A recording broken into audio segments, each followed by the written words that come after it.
ఇప్పుడు AP elections గురించి మిమ్మల్ని అడుగుతున్నారు. మీరు ఆల్రెడీ చెప్పారు నెక్స్ట్ టైం కూడా ఈయనే గెలుస్తారు క్లియర్గా. నా ఒపీనియన్ అదే అని క్లియర్గా చెప్పారు. ఒకటి అడుగుతున్నాను, అంటే ఇప్పుడు మీరు సినిమాల నుండి వచ్చారు, ఇప్పుడు పవన్ కళ్యాణ్ గారు కూడా సినిమాల నుండి వచ్చారు. మీరు ఆ మైండ్ సెట్తో మీరు ఎందుకు అర్థం చేసుకోలేదు? పవన్ కళ్యాణ్ గారు గెలవాలని నేను కోరుకుంటున్నానని ఎందుకు అనలేదు? అయ్యో అలా కాదండి, నేను ఒకే ఒక మాట చెప్తున్నాను.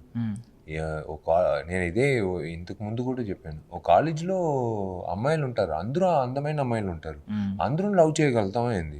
ఒక అమ్మాయినే లవ్ చేయగలుగుతాం. అలాగే నేను చెప్తున్నాను.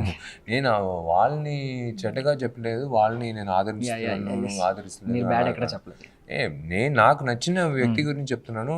నేను ఒక వ్యక్తిగా చెప్తున్నాను, నటుడిగా కాదు. నేను ఆయన ప్రమోట్ చేసేదిగా. దానివల్ల ఆ జగన్ గారు నాకు ఏదో డబ్బులు ఇస్తున్నారు అలా ఏం కాదండి. నాకు మనసారి చెప్పే ఒక విషయమే. I sincerely wish even Pawan Kalyan గారు ఈజ్ కంటిన్యూయింగ్ ఆ పోరాటం కదా. ఈజ్ ఆల్సో ఒక రాజకీయ నాయకుడిగా is trying. So definitely all the best to every one. But నాకు ఒక విషయం అడిగారు, నేను చెప్పాను అంతే.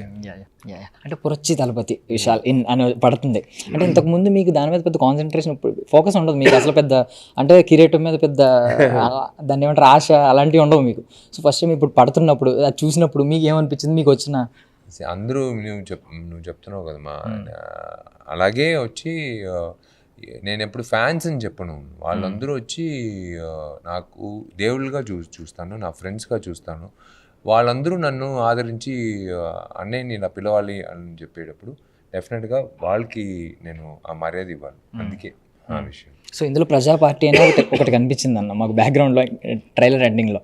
సో కరెక్ట్గా ఎలక్షన్స్ టైంలో కూడా రిలీజ్ చేస్తున్నారు. ఎలక్షన్స్ గురించి ఎంత ఉండబోతుంది ఏంటి? అంటే ఈ సినిమాలో పార్టీకి సంబంధించిన ఒక బ్యాక్ డ్రాప్ ఉంది. సముద్ర నేను మావయ్య క్యారెక్టర్ చేస్తున్నారు, ఇద్దరు కలిసి రెండో సినిమా చేస్తారు. సో అది పెద్దదిగా అలా ఏం లేదు. ఈ బార్డర్లో జరిగే కథ, చిత్తూరు నగరి బార్డర్లో జరిగే కథ, ఆంధ్రప్రదేశ్ తమిళనాడు బార్డర్లో జరిగే కథ.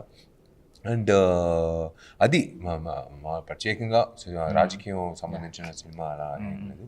ముఖ్యంగా April 26 మేము పెట్టినప్పుడు అప్పుడు ఎప్పుడో డిసెంబర్లో డిసైడ్ చేసింది. అప్పుడు వచ్చి ఎలక్షన్లు ఈ తారీఖు వస్తుంది అదంతా మాకు తెలియదు.